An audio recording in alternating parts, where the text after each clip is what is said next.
Call to order the planning commission meeting, City of Munising, Wednesday, November 20th, 2024. Roll call. Lindy Irish. Here. Patty Duffield. Here. Robin Pavasi. Here. Amanda Twell. Here. And Chair Bill Reardon. Here. And DJ Reka is absent, excused. We stand for the pledge of allegiance.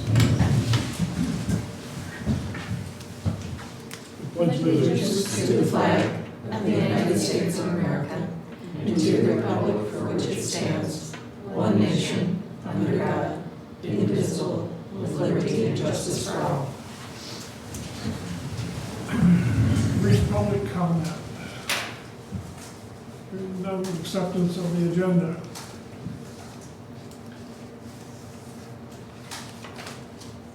I'll make a motion to accept. Second.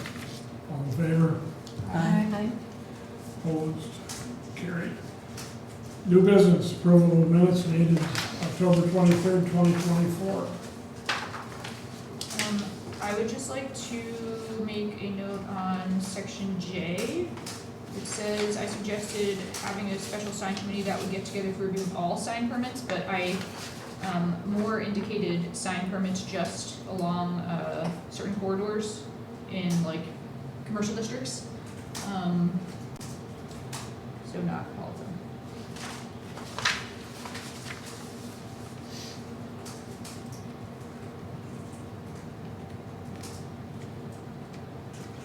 On J, that was where, okay, you suggested that. Everybody okay with that, Jane?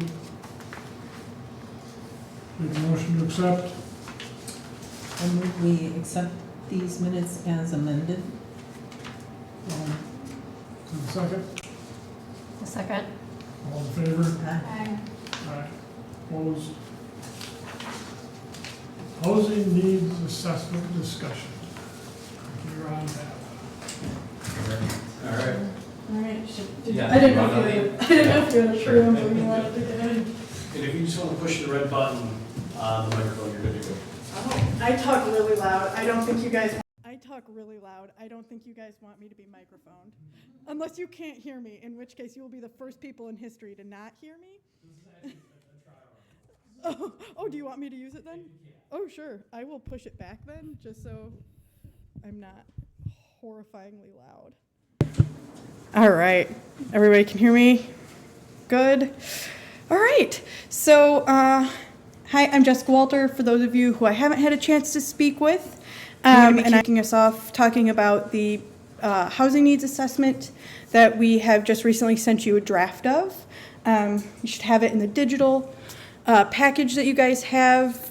We were having a slight conversation, I'm just doing a quick sidebar before some of you guys arrived about getting either hard copies or having some kind of other place to be able to comment more easily. So that is to be decided still, but just so you guys know that is being discussed. And just to kind of house this is commissioned as part of Munising's master planning process that Ryan is leading. And the kind of goal of this process was to provide a comprehensive analysis of the current housing landscape, to project future needs, and then to kind of give some recommendations how you could potentially get to that place. So our assessment used a mixed methods approach. Quantitative analysis came from like the decennial, every 10-year survey, as well as the American Community Survey data, specifically the 2022, since that is the most recent survey completed that's available. And then we also did a lot of housing sales data, pulled that from MLS databases, Redfin, Realtor, that sort of thing, to just kind of compare housing sales over the last 5-year period, as well as to kind of get a snapshot of the housing market today using places like Zillow or Realtor to kind of get a sense of what's available on the market. And then we did a qualitative analysis. We did 4 focus groups, which some of you were part of. Thank you, Devin.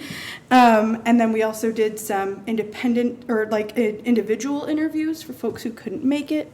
And we spoke to a total of 17 key stakeholders who represented diverse sectors of the community, including local government, business owners, social service providers, community advocates, and more. And each focus group ran about 90 minutes and explored different topics, including current housing challenges, economic implications of these challenges, and then potential solutions.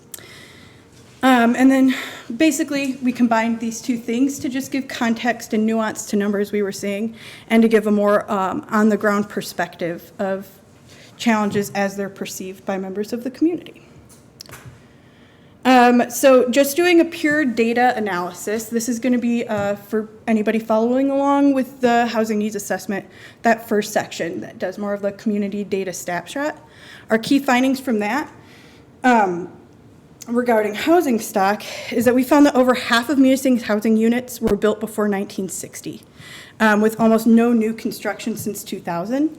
And this lack of new development and aging housing stock have helped contribute to the limited options that we're seeing in the Munising housing market. Secondly, we are seeing significant affordability challenges. 24% of households were reported as being cost burdened, and the way that term is operationalized by housing advocates or folks at HUD is anybody spending 30% or more of their income on housing needs. So 24% of Munising residents are considered cost burdened. Combining that with purchasing power having declined by 16% since 2000, while house prices have increased by over 32% in the last 4 years. Third, Munising's demographics are shifting noticeably. The city is now considered to have an aging population with a shift towards folks who are 65 and older. 24% in 2022 were considered in that bracket as seniors. Additionally, 44% of all Munising households are single-person households, despite the fact that the majority of housing stock is single-family stock that has multiple bedrooms. Additionally, homeownership rates have declined, particularly among young residents who are overwhelmingly renters. So, and then finally, this fourth point is that the Munising housing market is experiencing significant pressures from seasonal housing. Nearly 23% of housing units, according to the U.S. Census, is classified as vacant or seasonal, and that can be anything from short-term rentals, which a lot of people have concerns about, but that also includes seasonal and summer homes, as well as things like hunting cabins and other non-primary use residences. All of these factors help to contribute to a housing availability challenge for long-term and year-round residents. So, based on all of that, we asked questions to folks, as mentioned in the focus group, and we were able to identify what we considered the kind of 9 key challenges facing the Munising housing market currently. I'm going to list the 9, and each of these on this next slide is going to be backed up with a direct quote from the housing needs assessment, just to kind of illustrate how people are thinking of these challenges and kind of like the real life application of them.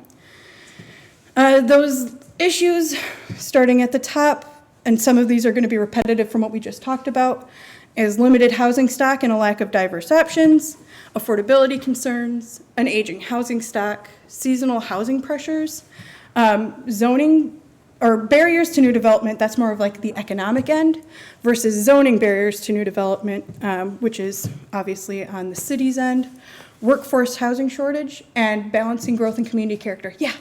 I'm sorry, I'm trying to follow along in your document here, and I was doing fine, and now I'm not.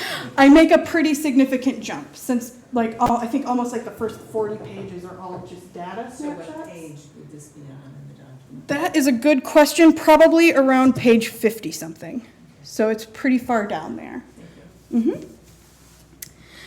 So one thing I really want to note about these challenges is you'll see that a lot of them are interconnected. For example, zoning barriers and high construction costs all contribute to affect the limit of new development. Seasonal housing pressures affect both availability and affordability for year-round residents, and it also affects the ability for folks trying to move into the area for open positions to be able to find suitable housing. And the workforce housing shortage is especially critical and came up consistently throughout our conversations and is even evidenced in this quote, particularly here, by major shortfalls in staffing in crucial segments of the city, including the prison system, the school district, and the Forest Service. Okay, so that was all of the problems. But we do want to now kind of pivot to thinking about the future and thinking about what we can do to address some of those challenges. Looking ahead over the next couple of decades, so specifically the next 20 years, we wanted to project exactly, based on trends that we've been seeing, what you guys might want to aim for in terms of housing unit development. Right now, we've approximated a projection to be about 250 additional housing units. And the way we approach that is first thinking about immediate need. Based on our conversations, based on the data, things like seeing a reduction in certain demographics over time, which indicates difficulty often finding a suitable housing, as well as documented issues of workforce people finding homes and having to look in townships surrounding the city. We suggest an immediate need for 90 housing units. Secondly, the next kind of bucket of development that we're recommending is 50 what we call replacement units. Though I do want to kind of add the caveat that doesn't necessarily mean new development. This 50 replacement units more or less looks at, since it's an aging housing stock with more than half having been built before 1960, over the next couple of decades, there's going to have to be significant work to retain those housing units so that you're not decreasing. So whether that's significant redevelopment or replacement. So we've identified, or well, we've assumed, because there hasn't been like an in-depth parcel analysis, that you're probably looking at about 50 units that'll need to be addressed over the next couple of decades. And then finally, we recommend around 110 units, which is a modest growth projection of about 5 to 6 additional units per year, just to keep up with population pressures and make sure that you have a healthy housing market to allow for new residents to move in, and for those born and raised here to find suitable housing for their needs as they age. The next part of this is we wanted to think about how those should be distributed across income levels.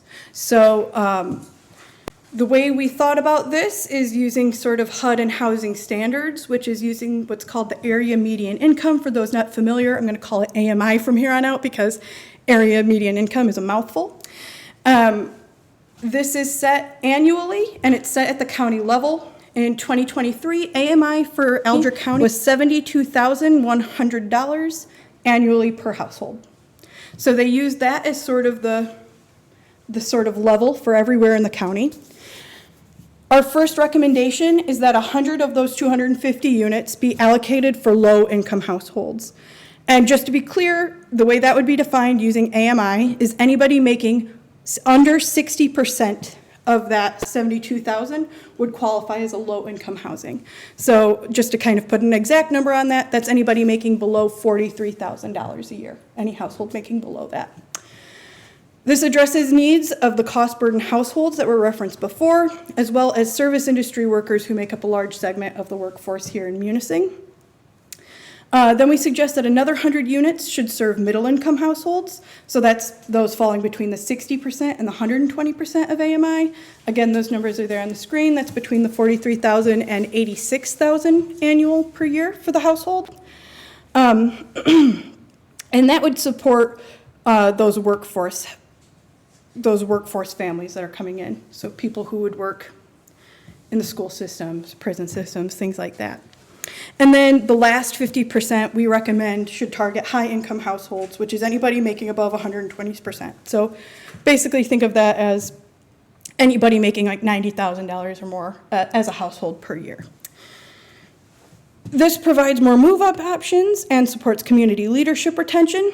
This distribution also ensures that we're addressing documented needs while maintaining sufficient market rate units to support economic development and to encourage private developers to want to come in and build. So, Yeah. it supports community leadership retention. I mean, people who want to be leaders in the community need to have. More that like, if there's not like really high housing quality stock, if they wanted to move out of a starter home, they might have to move to nearby areas where there might be more like higher end or expensive homes. I don't think that's necessarily true for everyone, but just as kind of the way some people work, the more money you make, sometimes the more you just want a nicer house to prove it. Oh, yeah. How might that take, like retirees, wealthy retirees into account? So that could be like luxury condos, right? That might be if you're building apartment buildings or like multifamily homes, that might be the ones that developers pour a lot of money in and can charge $2,000+ a month for, as opposed to if you're talking about low-income units that might be in that same structure, Okay. those would have to be capped to be affordable for folks making $40,000 a year. Okay, thank you. Yeah, absolutely. Okay, so to meet all of those different needs, there's different focuses within housing development that we kind of identified as priority. And that falls under both housing types and housing focuses. Based on the conversations we had in the focus groups and based on what we're seeing in the data, we have 5 housing priorities focuses that we wanted to highlight here. First being rehabilitation and modernization of aging homes is probably the most crucial, just given the large majority that are older homes here in Munising. One trend that I don't have on here on the screen is that Munising has only been losing housing units over the last couple of decades, and a lot of that is because as houses get older and they tear them down, it's a lot harder to rebuild than it is to move into a new home. So retaining what's already here is going to be the most practical tool that you guys have to retain housing units. The second is Munising's need for diverse and affordable options, particularly multifamily properties and townhomes. The term missing middle refers to duplexes and small apartment buildings, and those can often help bridge the gap between single-family homes and larger developments. They're much more affordable to develop and are sometimes easier to get permits for building. So we really wanted to highlight those as being a really good option to think about in terms of adding more housing units to your stock. And then given the aging population here, you're going to need more accessible and age-friendly units that provide a better in-between for seniors who aren't ready to go live in a senior-assisted living home, but don't want to live in a large single-family home with multiple floors and a large yard anymore. So creating more in-between and accessible living spaces is going to also be important over the next couple of decades. And then finally, really needing to think about workforce housing, considering the current demand for that happening, being seen in the community.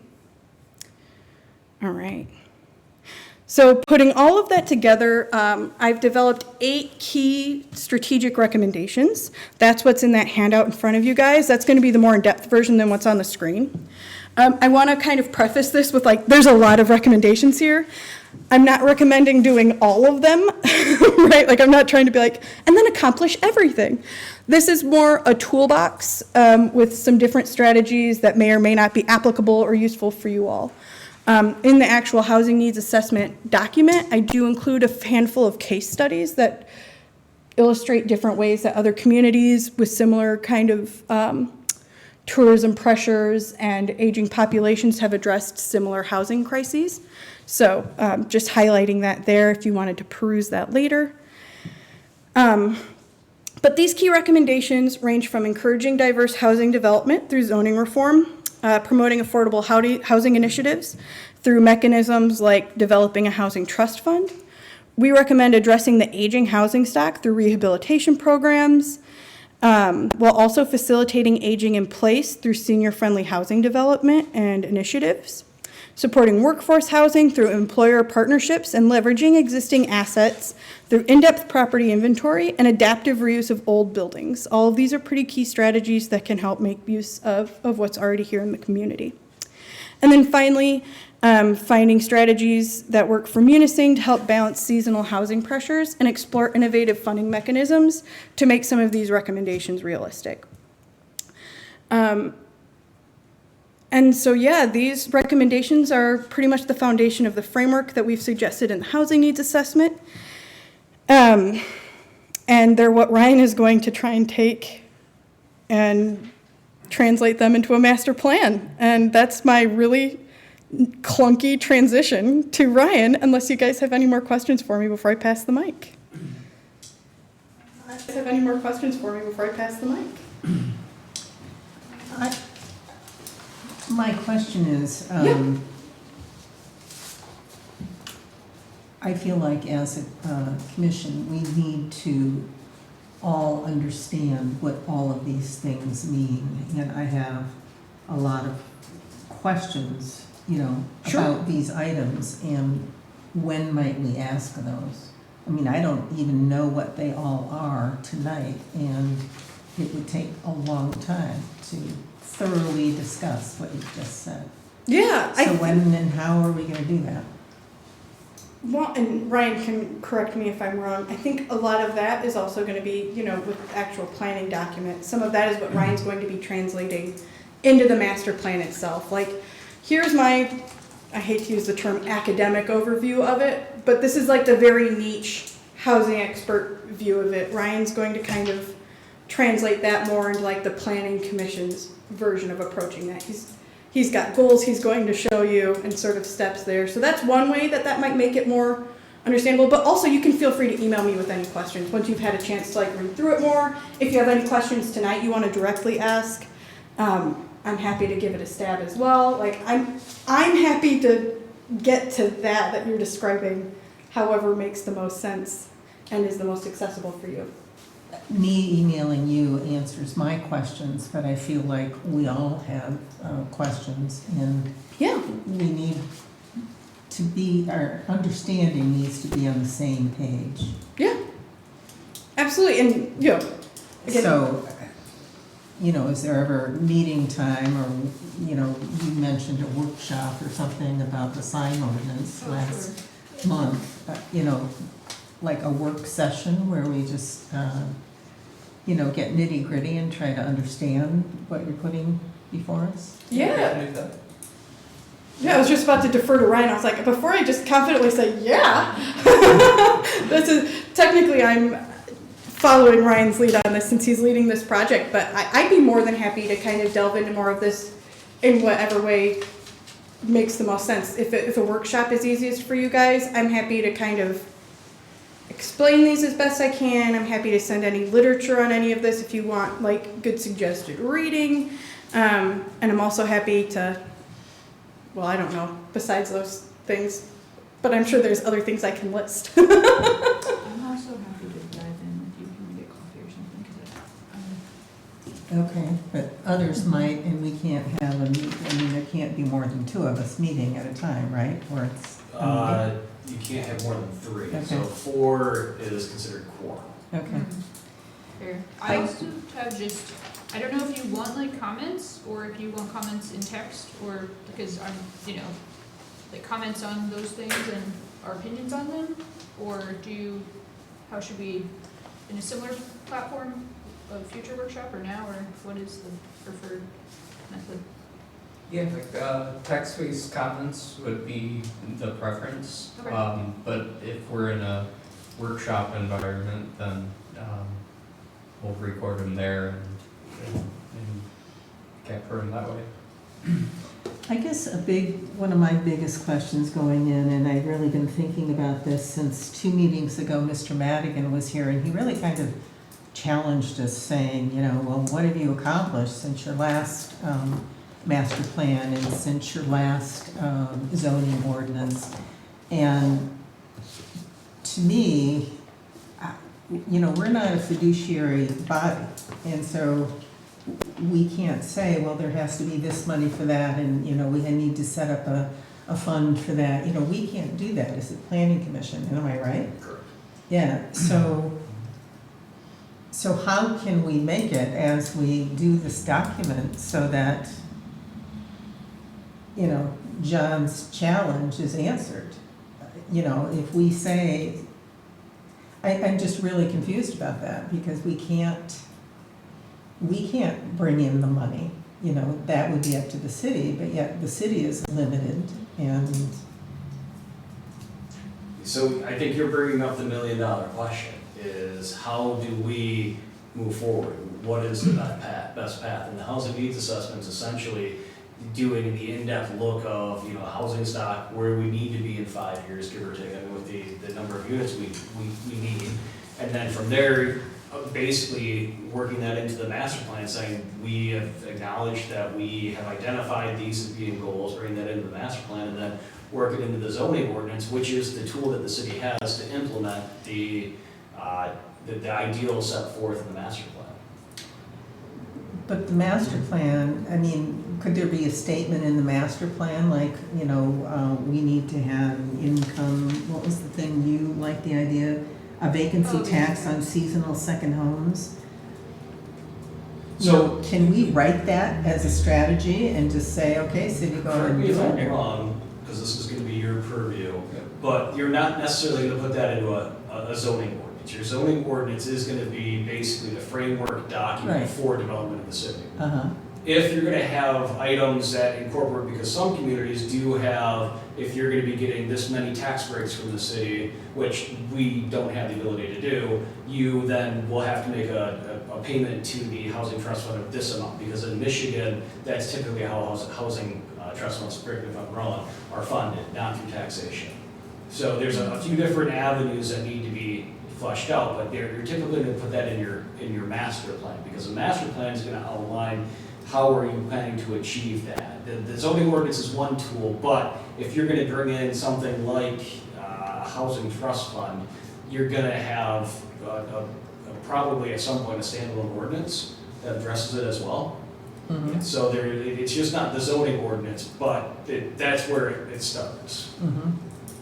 And then I feel like there's really unique ways to fund your trust fund for affordable housing. Like, it doesn't need to be just for housing or just for tax on construction. Like, it could be like your short-term rental tax, you know, like a lot of cities have a short-term rental tax, like that could fund your affordable housing trust fund. And then you use the affordable housing trust fund to, you know, help your first-time home buyers or give your developers, you know, a grant, or, you know, there's a lot of unique ways to do it. Philadelphia has a soda tax, actually, on all beverages and foods that have more than X% of like sugar.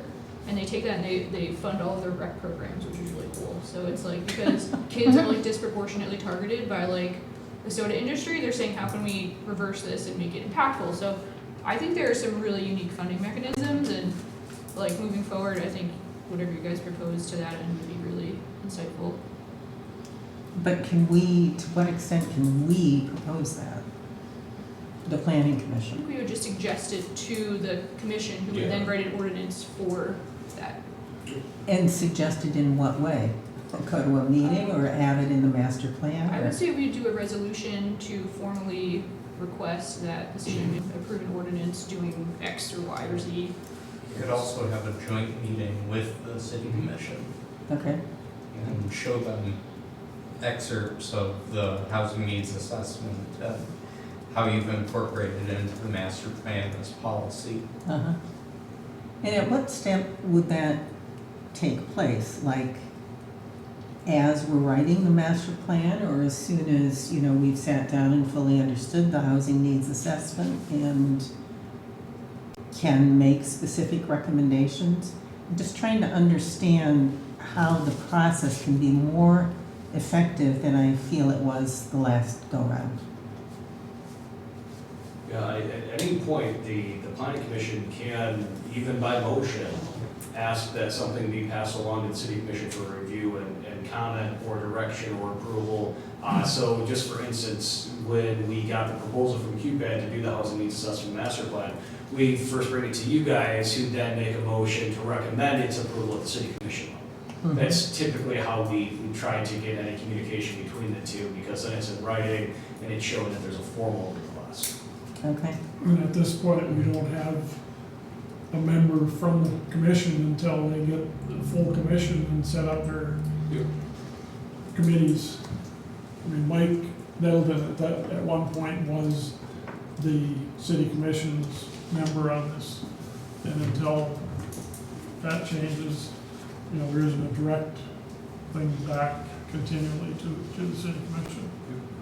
But yeah, at any point that you guys want to make a motion for an item that to go to the city commission, you should put it on the next agenda.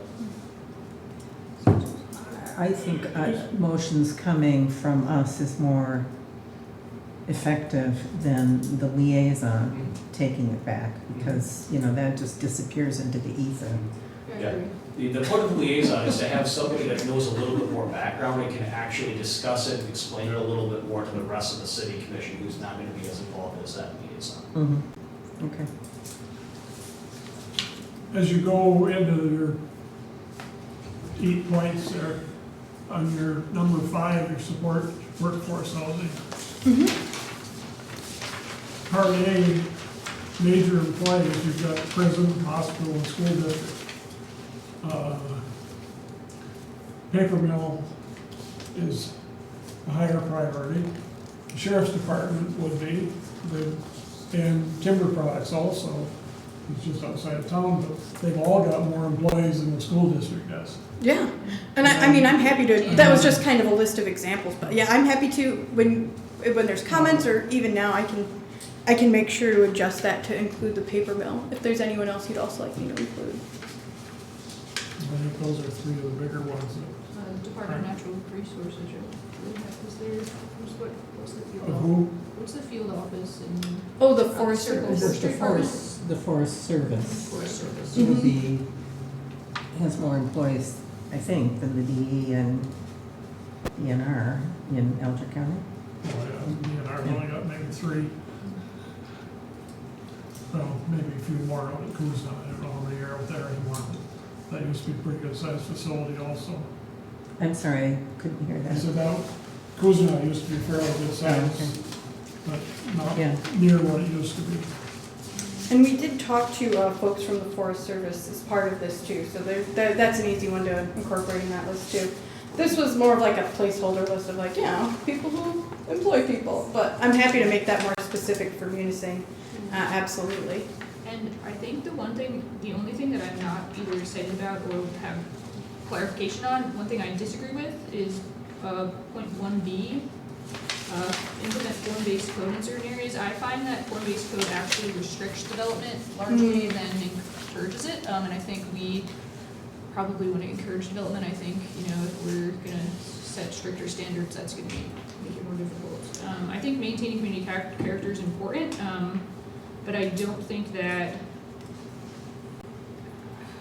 I don't think someone coming in building like a modern house would be a problem. I think we talked about previously as a commission generally that like we don't necessarily want like 3D printed houses or like, you know, shipping container homes or stuff like that that maybe aren't proven in the long term, but I don't know if anyone is like opposed to specific housing styles. Would you guys agree? Well, it was interesting when we were looking at residential 1, when we were working on the zoning ordinance, it kind of suggested that houses should be kind of uniform, and in that neighborhood, the houses are, you know, 2-story houses that, you know, are a certain age. Yeah. I live in a ranch house that's in there, and to me, my house is entirely appropriate, Okay, cool. but it's not okay according to the ordinance. Right. And I'll say this about form-based code, because yes, if it's used restrictively just about like house design, which I think is what most people think of with Or like form-based. setbacks or. But yeah, it can also be like thinking about parking. So it can also be used in a kind of flexible way to address like another big issue that has come up is parking and where to put parking and on street versus others. So form-based code can be used as kind of more flexibly than just saying like everything in town has to have this specific kind of like, you know, age or character. It can also kind of influence issues like parking or like sidewalk accessibility, which can help reduce parking needs. So it sort of can address other kind of tangential issues with housing that can sometimes inhibit development. But I mean, there's no reason to keep it in there. Like you guys feel uncomfortable about it. you know, we can always nix it too. I mean, I personally think that like we're here now and we're saying this, but like once we have the master plan, like some of us might not be here and it might be used more restrictively in the future. And I think, you know, we have setback ordinances and we have, you know, parking like sections in our zoning. I don't know if we necessarily need it related to housing, but Yeah, sure. Well, and- yeah, I think there's a conflict between, you know, looking for denser housing and the parking ordinance we have, you know. right. Where are all of these additional people living in these denser areas going to park their cars? Right, and do we somehow provide like an off-street parking lot? You know that big grass lot across from the old Allstate building? Had that used like seasonally for like 4th of July and stuff for people to park on. Where is it? It's You like, could buy that probably.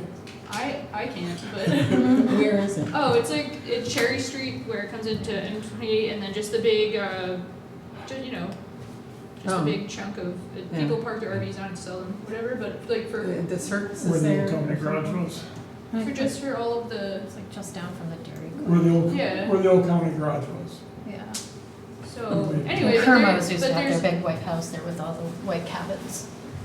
but there's like That goes back a way little bit further. of land I feel like that might be able to be used that's already used for parking informally that maybe we could use more formally for parking, or creative solutions would be like But that's not gonna help people who live 3 blocks up on Cherry Street. well, I mean, it might if you don't have the parking, if you don't have a driveway. Like my neighbor has to park on the sidewalk in the winter, but that's, you know, I don't want to get too into the weeds.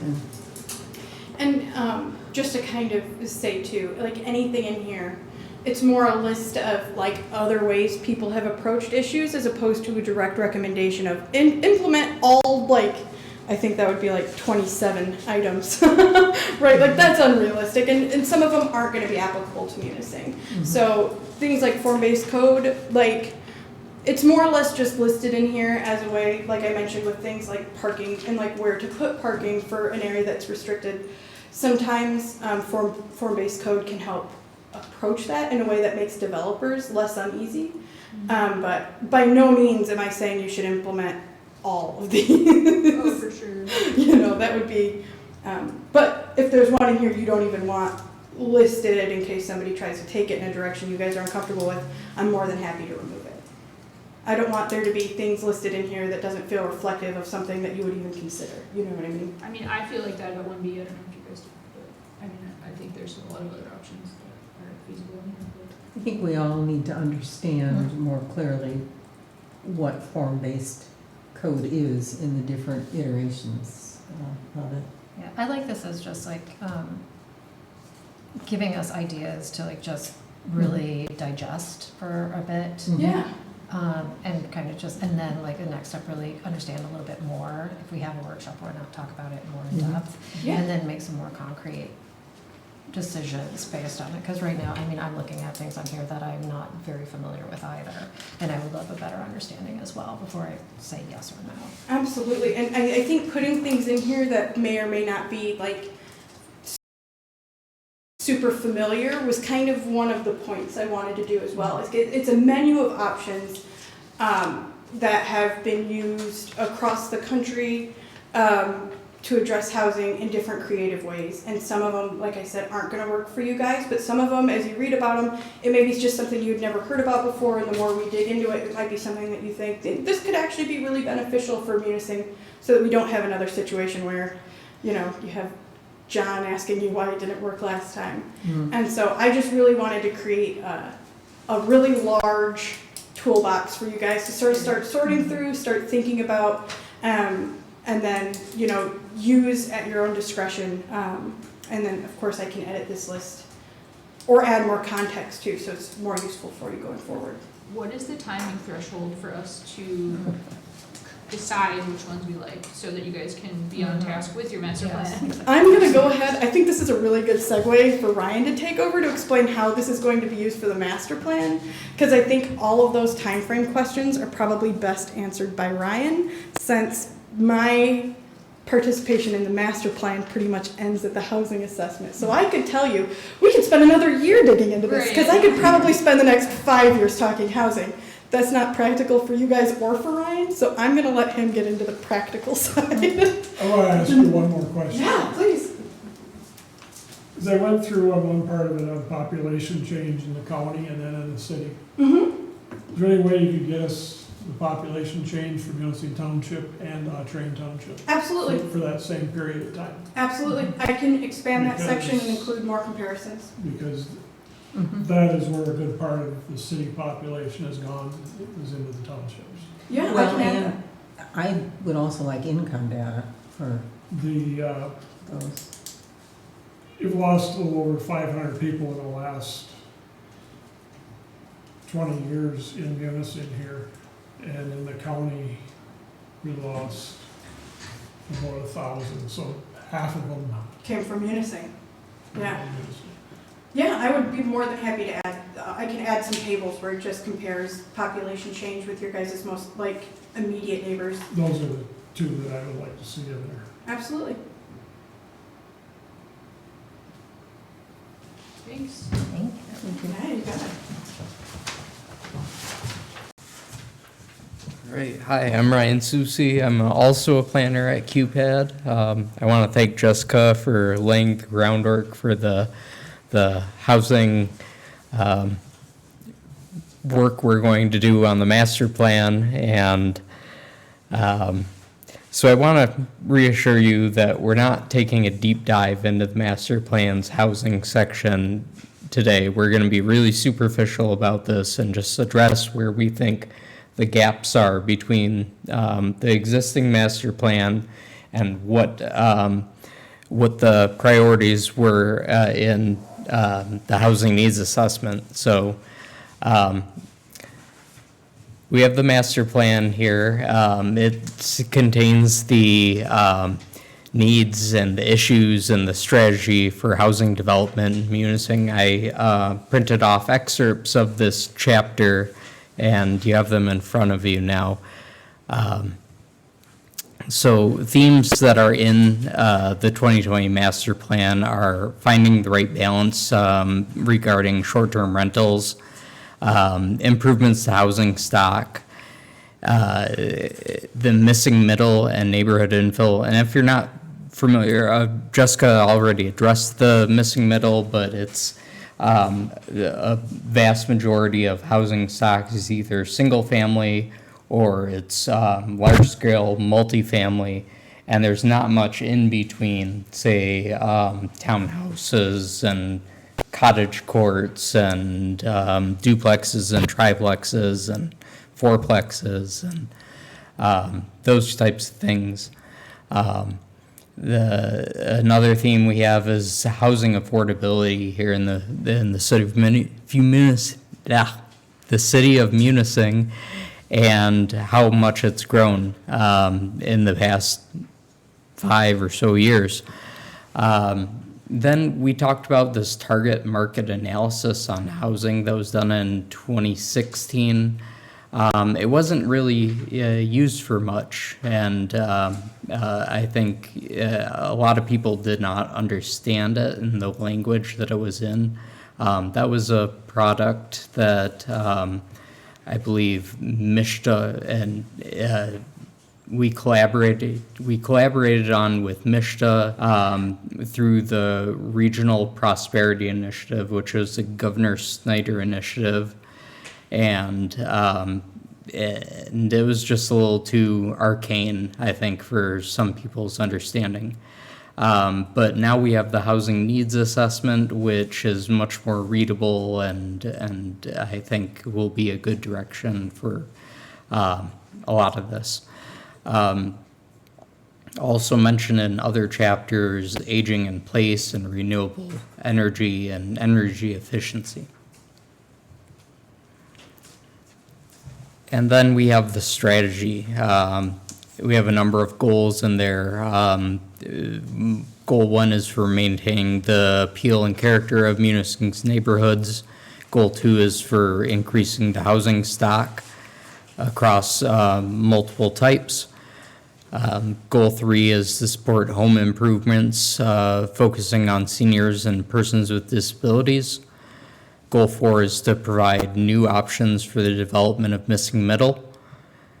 And Goal 5 is to control the proliferation of blight. And then Goal 6 is to establish a regulatory framework for permitting short-term rentals that does not adversely affect long-term residents. So I just tried to identify the gaps that we have between the master plan goals and the housing needs assessment. So Goal 4, and I think of the goals as buckets that maybe strategies from the housing needs assessment could fall into, or if we don't have those goals in the master plan, that we could add them. So I identified Goal 4 as being related to encouraging diverse housing development. We did not have a goal for promoting affordable housing initiatives. Goals 2 and 3 touch on addressing aging housing stock. Goal 3 addressed facilitate aging in place. Goal 2 was related to supporting workforce housing. Goal 5 was sort of had elements of leveraging existing assets, and goals 1 and 6 sort of related to balancing seasonal housing pressures. And then we didn't have a goal for exploring innovative funding mechanisms. So I proposed some new goals, just generally, and these can be modified at our workshop, or we could add additional goals, but these are the ones that I came up with for adding.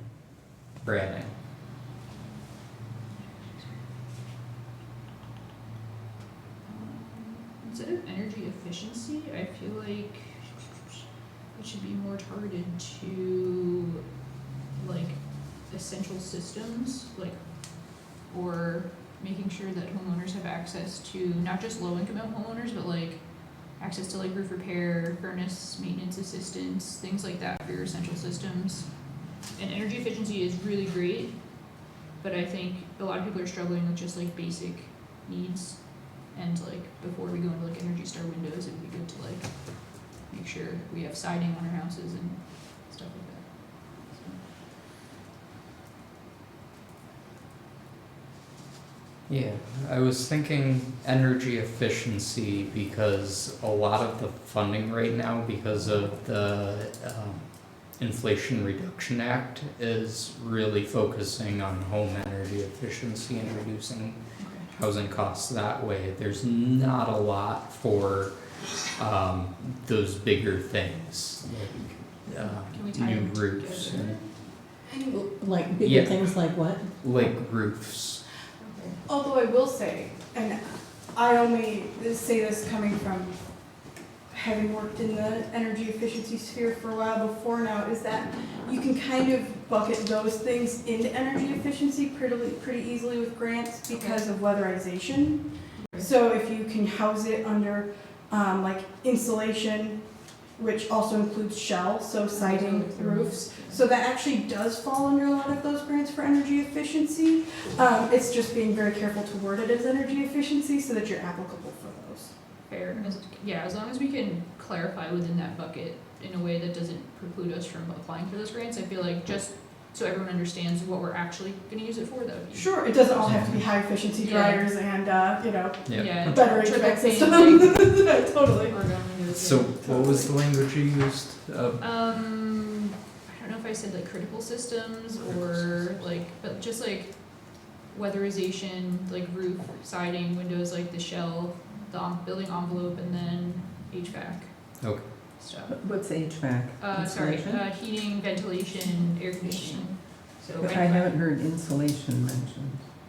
Yeah, and that definitely falls under those weatherization categories. So anything that helps retain heat in a house, which goes a long way for folks trying to save money, both in upgrading those things, but also in their like monthly utility basket, which Right. also falls under housing in that that's considered part of your housing cost when you're considered as rent burden. So there's a lot of funding out there to take care of those sorts of things, Yeah. especially where they're housed under energy Yeah. efficiency. If we can connect like residents here to those funding mechanisms, that would be great. Haven't you said in the past that we are too high income to qualify for some of those grants? The city itself is, yes. However, we have Community Action Elgin Marquette, which has, and I'm looking at it right now, Elgin County, their home rehabilitation program is for income qualifying individuals to repair or replace furnace, water heaters, septic systems, well, roof, and any other necessary emergency repair. It doesn't cover things like new garages or outbuildings or air conditioning or screen porches. But there are other organizations like Community Action Elgin Marquette that do cover this area that are able to get them. Another one is their weatherization assistance program for qualifying individuals too. And that is going to be basically developing what they say, coming and doing an energy audit on the home and then identifying ways in which individuals can make improvements. So. We need to know more about that, but what is the thing about the city of Munising can't, it has something to do with our So it's a income. lot of the HUD funds have to be going to qualified recipients, like in Community Action Elgin Marquette, certain counties that are of a certain size, if I'm not mistaken, i.e. Oakland County, or communities that are low to moderate income. And low to moderate income, correct me if I'm wrong, is, and I haven't had to think about it in a while, but more than 50% of the residents inside of the city would have to make less than the average median income of the county as a whole. And the city does not do that. In fact, our median household income in the city is greater than the county. Not according to some of the data at the beginning of this document. I will have to look at it again, but it's a HUD determination at the federal level, and about 2019, we had not hit 51%. In fact, we'd hit like 50.9 or 50.2%. I'm sorry, 50.9% You know, of what? so we had gotten almost to the point of being low to moderate income, where the average household income or median household income was almost greater than the county as a whole at that point. So we have to hit 51. That's once 51% of the households in the city make less than the county average, then we are considered low to moderate income by HUD. We had hit over 50, but not 51. Gotcha. And because we had not hit 51, we were not deemed LMI, even though we were over 50%. We actually went back to the federal government, the state government, and asked them to be able to resurvey, but by the time we got approval to resurvey, we've actually contracted with QPAD at that point to do it. They removed our ability to because COVID hit and every community was going to be able to go up and resurvey. Okay, because I think the data here it was not looking at the percentage of households that, it was looking at what the median income was here compared to the county. And they base it on a certain data year too. I think it was 2016 data. Yeah, that they're they were usually basing it lacking on. a couple of years. Okay, And there's a margin of error with all that data too, which you fell within, so you could have actually, yeah. So if we were an LMI community, over that 51%. what is LMI? Low to moderate income. Okay, That's more than 51%, 51% or greater, there's a whole gluttony of grants that the city would become eligible for from multiple funding agencies such as HUD, MEDC is another one, state agencies, but because we don't do that, we can't meet it. It's a priority from HUD, and any HUD funds, I believe, usually have that tied to them, if I'm not mistaken, that I've seen. so is that something that you're automatically notified every year?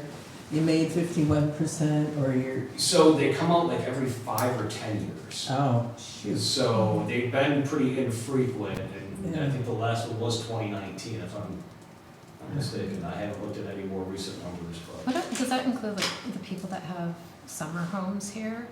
Like, you know, the vacant homes that are.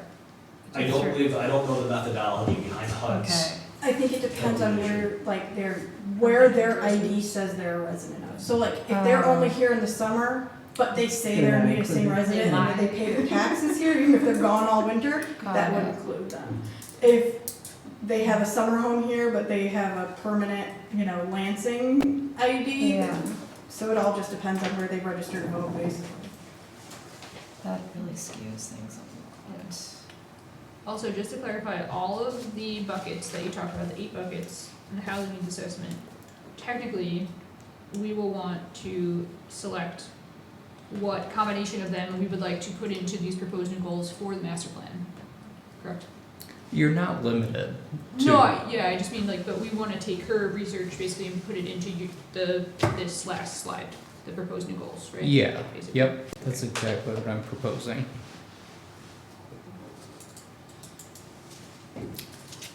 So to address the timeline question from earlier, I think a significant part of this update should focus on housing, because housing is the main issue in Munising right now.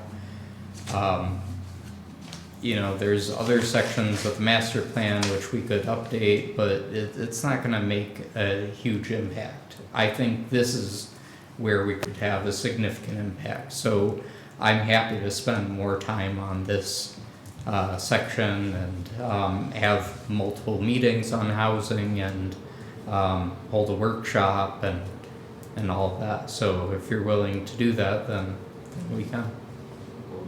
And I don't know if anyone else has any thoughts on this. This is like related but parallel.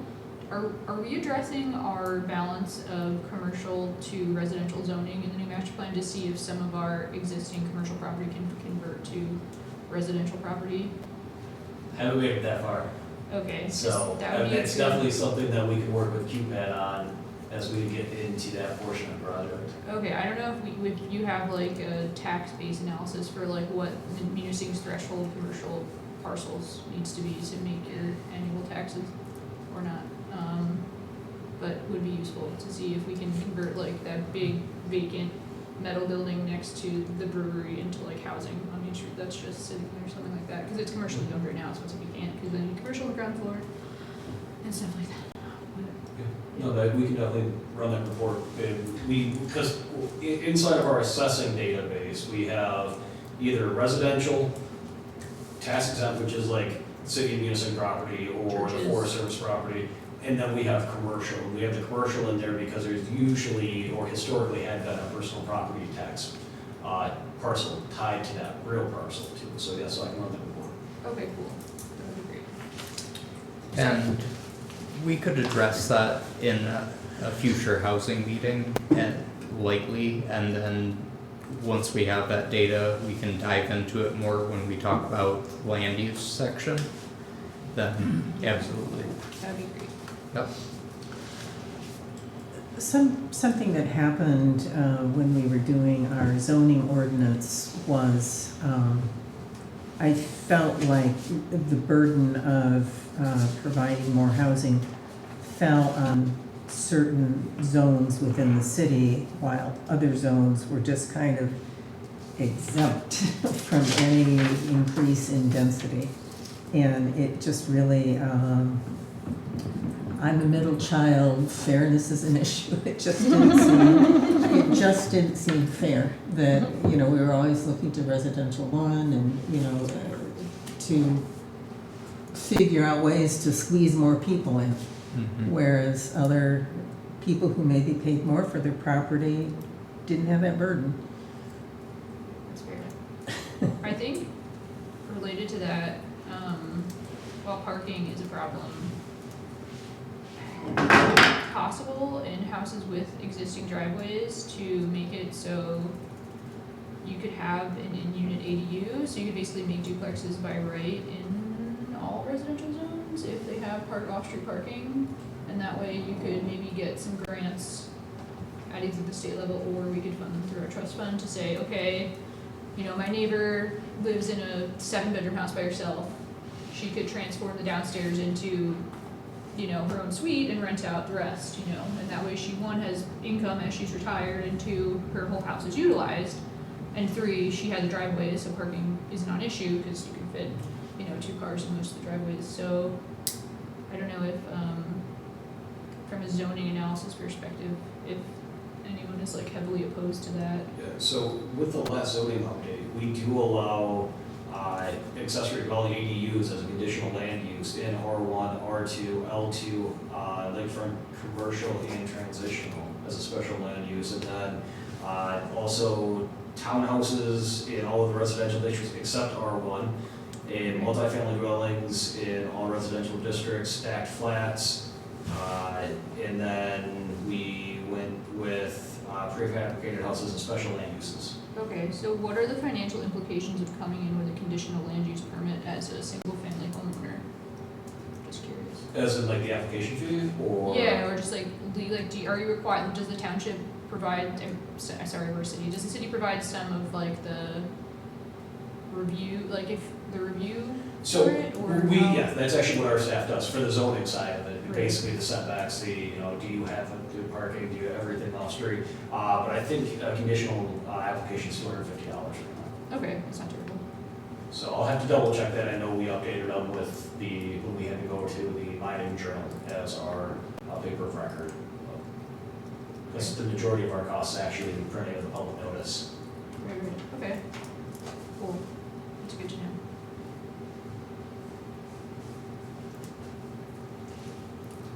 So, I've been using the, not the Munising News, but the, Weekend? Beacon. I should not be using that. As of September, they are the paper of record now for us. Okay, all right, great. What, the Journal is or the Beacon is? The Beacon is Oh. as of September, they Okay. met the legal reporting school.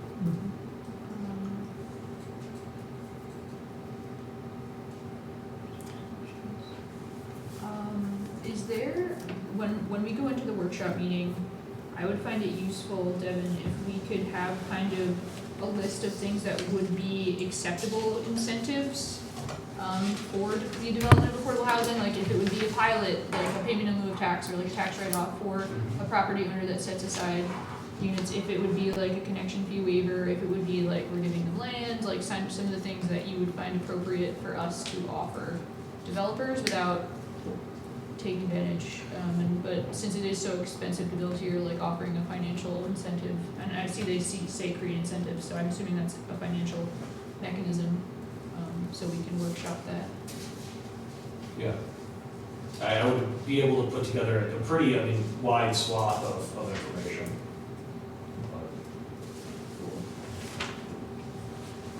And I had started to ask this question, Devin, and I never got back with you. The thing about buildable lots and setbacks, which is mentioned here, but there's also a thing about the footprint of a house, and in some lots, houses need to be like a minimum square footage, and it doesn't work on every lot to do that, and where and why is that mandated that way? So essentially the setbacks is what you're asking, because it's the setbacks that dictate that. Mm-hmm. And the setbacks are essentially there for I sent you an email, but there's 6 or 7 big components being the safety aspect of it, because the tinderbox effect of houses on, of no lot line setbacks. The other issue being sunlight environment, so basically having, houses that have a gap between them allows wind flow through, so you don't get that stagnant feeling.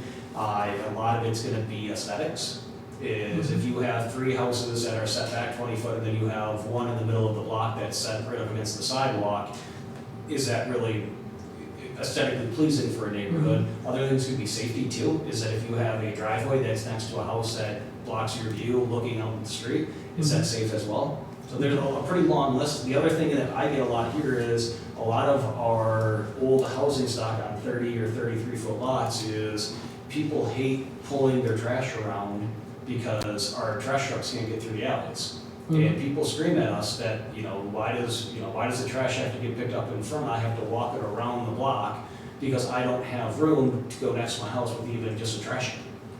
So practicality, how do you get a lawnmower from the front to the backyard if you can't trespass? So still, where are those things mandated? So in the zoning ordinance. There's also international. In the zoning ordinance? Yeah, our zoning ordinance dictates property line setbacks and, yeah. There's also international building code, which. But what about the footprint of the house? Is that all has to do with setbacks? But there was something about, like, I have a lot that's quite narrow on Onoda Street, and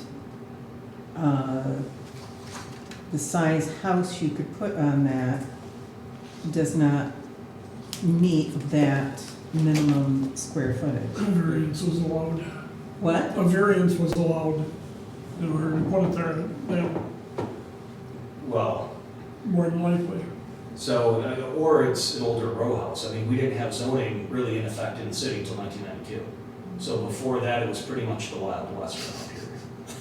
Oh wow, that's like pretty Wow. late. You ever been to Bangkok?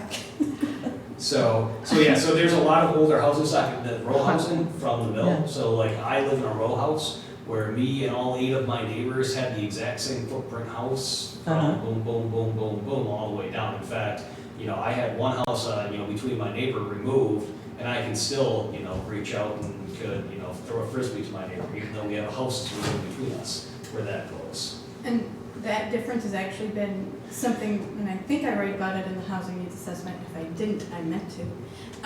That has been part of the contributing factor to there not having been as much development, because when older houses get torn down, they can't be redeveloped because lots are non-conforming. Right. So if you have to have like a minimum 50 foot wide lot, but all of them are 33 foot, you can't have the minimum floor plan in a lot of the municipal lots because of. Well, and so why can't houses be smaller?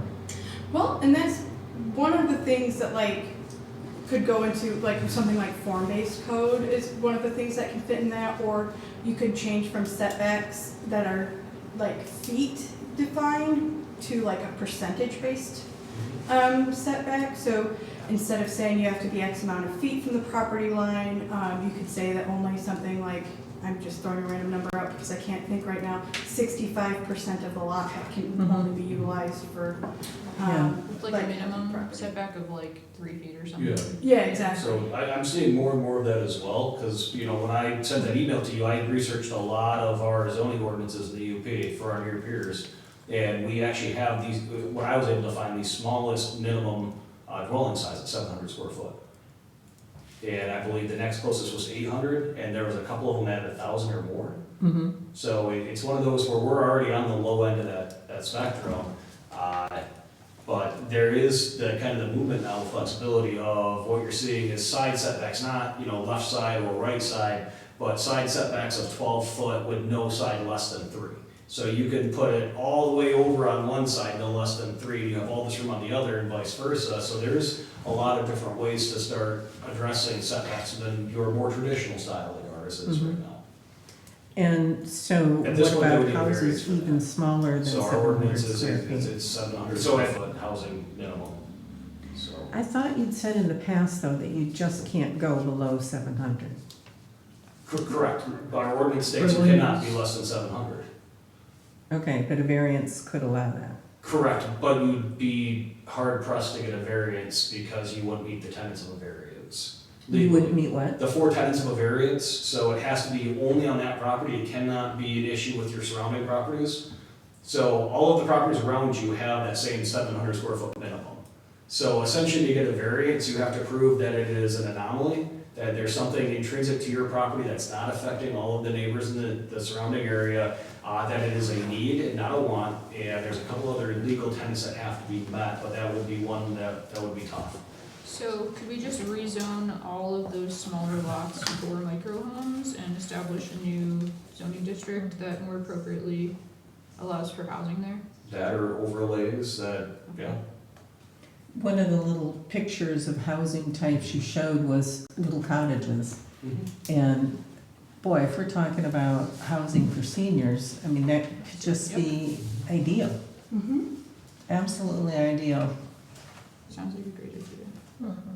The world is your oyster when it comes to changing the zoning ordinance as part of this process. Okay, thank you. Sorry, one more suggestion. The facilitating aging in place thing from the housing assessment, I think some of it will, obviously we want new development, but I feel like we also want to be able to have seniors modify their homes. It says I know B is modification, but not just for like disabilities, but for ADUs. So I know ADUs are like in the first one, but maybe there's a way to get funding assistance for specifically ADUs for seniors. If that makes sense. I don't know if it's Well, how possible. would that be modifying their home you're talking about? An ADU can either be an accessory dwelling unit outside of your house, or you can actually create a subdivision inside of your house. And let's say your whole okay. first floor is one unit, and your second floor is a different unit, but I think a main obstacle to doing that is, one, the knowledge of how to go through the process with hiring an architect and getting them in your house, and two, the financial implications of actually doing so. There's a couple out on Nagilski Road that just did that. Cool, They built an ADU right within their house. that's really cool. I don't know about anybody else, but Ryan, before I would go much farther with setting any of this stuff up, I want to see a hard copy of this whole thing. Sure, I can get one. But do you It's so think- much easier to work with. Mhm. I can go ahead by the end of this week and put in some of those requested edits, specifically like some of that additional population change data from around, and then send that off to you for hard copy purposes, if that's helpful. Yeah, that'd be great. Thank you. Could you also please include some income data that compares the city to the two townships that built? Absolutely, I can do both of those, like an income and a population change in the corresponding Okay. section. Thank you. No problem.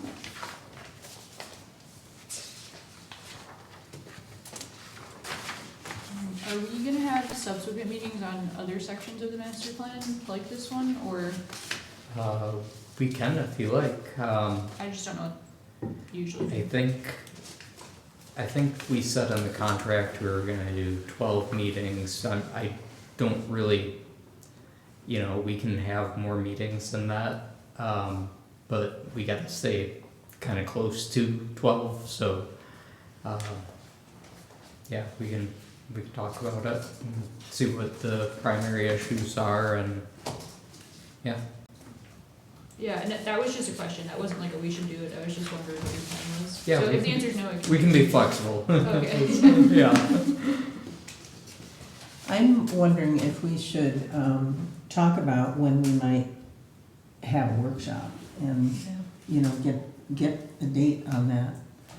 Sure. Are we gonna be meeting next month? On Christmas Day? Yeah. So that's on my list for roundtable. Okay. No, but should we, first of all, how long could such a workshop be? Like, are we talking 3 hours? And I'm open what to would it if be- you are. What? I said I'm open to it if you are. And what would be a good time of day or day of week to do that? I don't want to see us do that before DJ gets back and the new commissioner gets on here, so that we don't involve something that they can't Do you think it would be good also continue with. to to send all of our comments to them before the workshop and then add more comments at the workshop, but just so we can get the bulk of our comments like out there? Or would that be helpful for you? Whatever's easiest for you guys. I mean, Yeah, because it also may help if there's a few issues that are common, maybe good talking points to discuss as well. yeah, I mean, the sooner you can get them to us, great. If you don't get them to us before the workshop, you know, it's not like I'll be like, well, you're out of luck. Here's something writing first. So we're saying, if I'm hearing Bill right, that perhaps January is the soonest we could have a workshop? We will have another commissioner on December 4th. Okay. And so there should be an appointment made to the planning commission on that meeting as well. So, I mean, even 2 weeks from now, we'll have somebody here for the planning. I don't know when DJ's coming back. He'll be back within 2 weeks, Okay. week and a half to 2 weeks. So that week and a half, 2 weeks seems to be.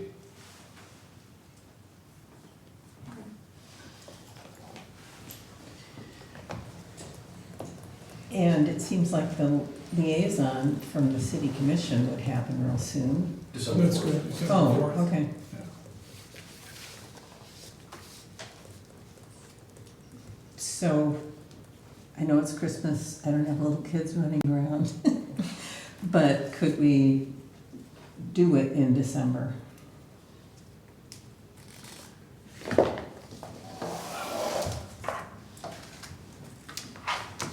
I don't think I'll be able to get the data or everything together that I want to get together by early December.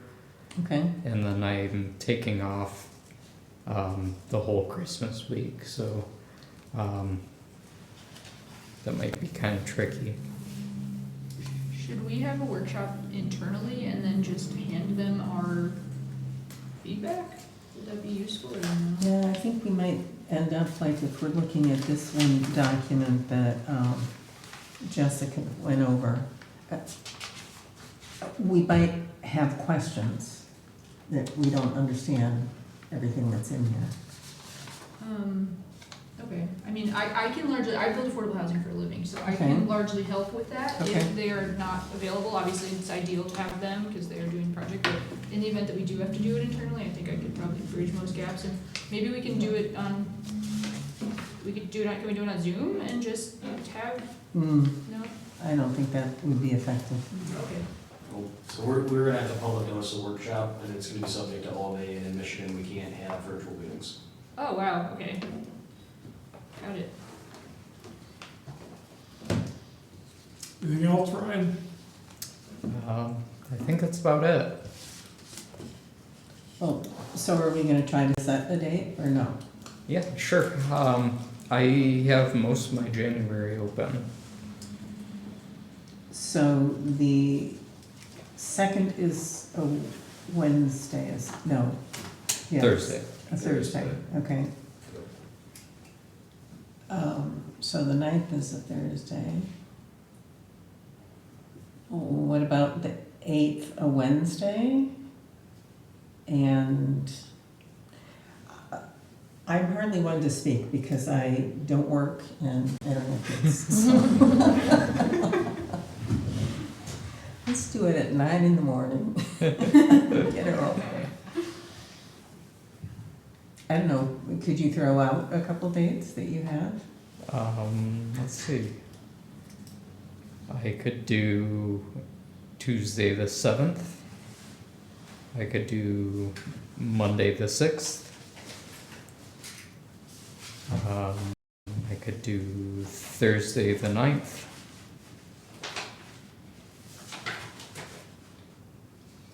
And could we do it from like maybe 5 until 8?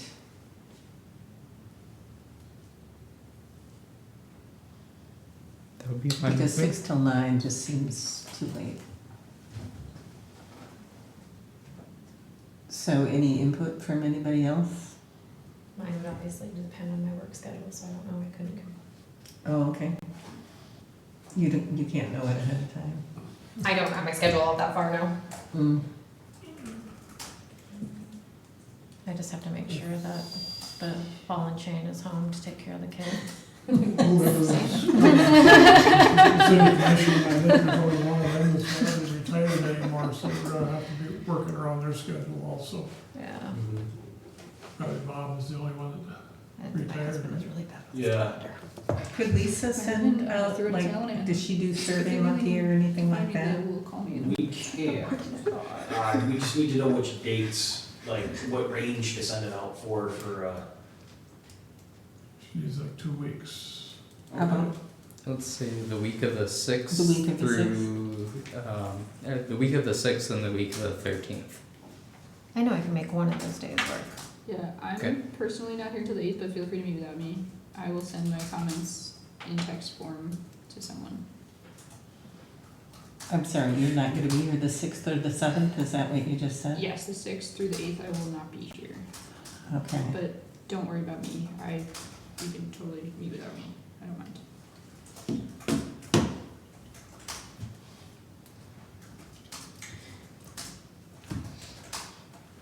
I'm free all of those days, so.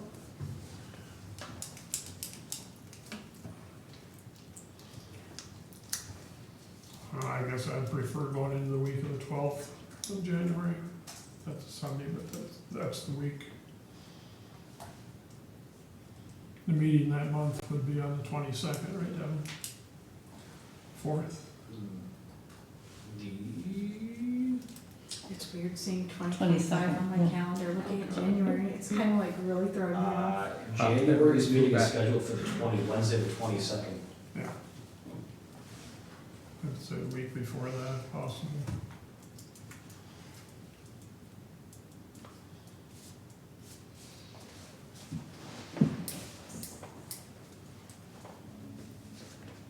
Will we be addressing anything else at this workshop other than housing? Just so we. Only if they're related to housing, but we won't be stepping into Like issues outside of that. Okay.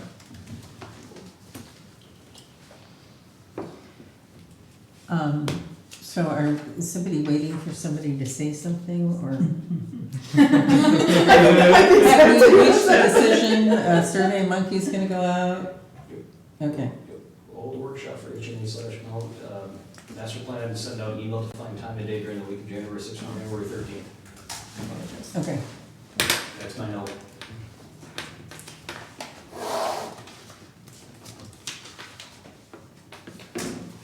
So did you have anything else? Nope, that's it from me. Thank you so much. Thank you. Yeah, thank you. Very informative. Moving on to old business. Anything?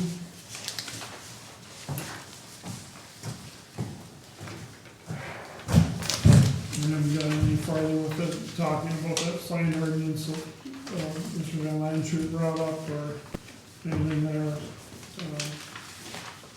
think at this point that should,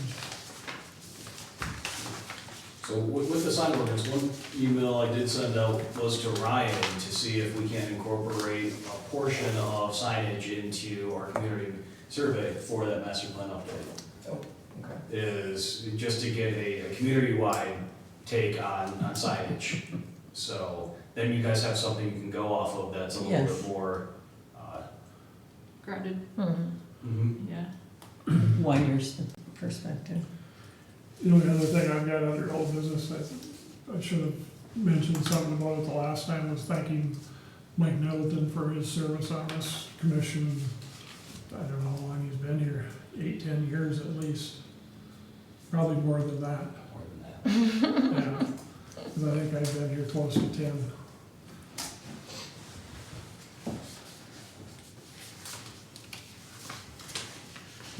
Anybody else got anything? City manager's report. There's one included. I actually, our last meeting was on Monday and I wasn't here for it, so there was no manager's report. There was none there, so roundtable. We need to look at a meeting date for December. Correct. Moving it, what we did this time was we moved it a week earlier. That would put it on December 18th. If we don't have anything pressing, myself, I'd just as soon cancel for the month, unless there's something there. I don't know if anybody else feels that way or not. Sounds been good. fairly busy during that time.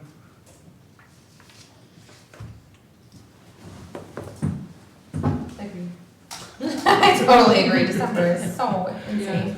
I'm available, but if we have nothing to discuss, happy holidays. I mean, That's- yeah. Lisa usually gets a hold of me and asks if there's something there that we That we actually have to meet. Mm-hmm. Yeah. But if there isn't anything there, I'm okay with not meeting for that month.